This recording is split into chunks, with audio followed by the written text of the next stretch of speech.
I received my one-piece aluminum drive shaft today from the Driveshaft shop. I'm going to swap my factory two-piece out for this one piece in my 2015 Challenger Hellcat. It's a 6-speed manual car. So I haven't seen a Charger or Challenger Hellcat drive shaft or half shaft swap video online. So I figured I'd put this online. I know it's straightforward, very simple, but hopefully somebody can get some useful information off of this, or it might help somebody. So here we go. So I got the car off the ground. On the front side, I used obviously jacks. In the back, used the race ramps, and of course chalk it off. So I'll put a jack underneath the differential here too, with some wood to support it. But the front two bolts just used a 15mm ratcheting wrench, and that'll knock those off.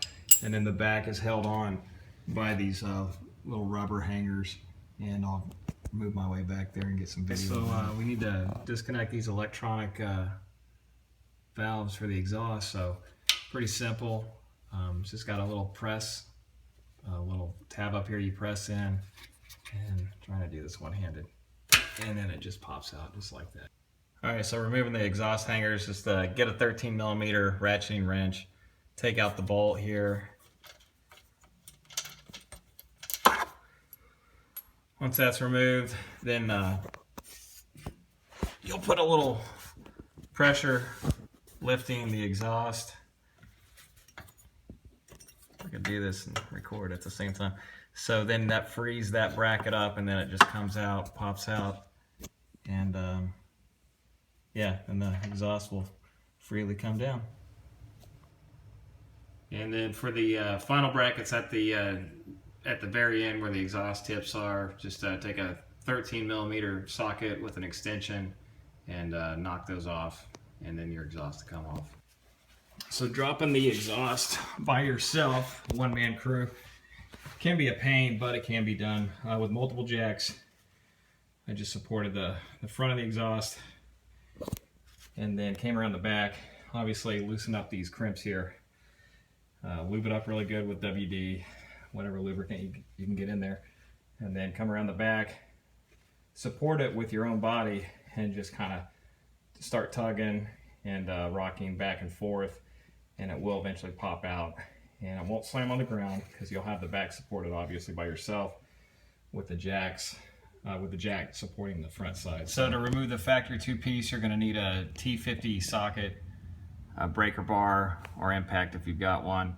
There's 8 bolts on the rear where the differential is, and then 6 up front mounted to the trans, and then you'll have this little midsection bracket here to remove, and then it'll drop out, and then we can put in the one piece. The factory two-piece came out easy. I did have to use a rubber mount on the back side, just lightly tap it, didn't have to bang it hard at all, just to free up the back side. But it was an easy removal, so the one piece should go in fairly easy as well. Everything's torqued down, and it looks good. It was rather straightforward and simple. One thing you're going to have to check is your CV clearance. The manuals are a little bit longer than the automatics, and this will come with the instructions, the measurements. So it's the CV clearance, and for the manual, which was what I have, it's going to need to be between 5 1/4 and 5 3/4. So it actually measures up right at 5 1/2. So right at 5 1/2 there.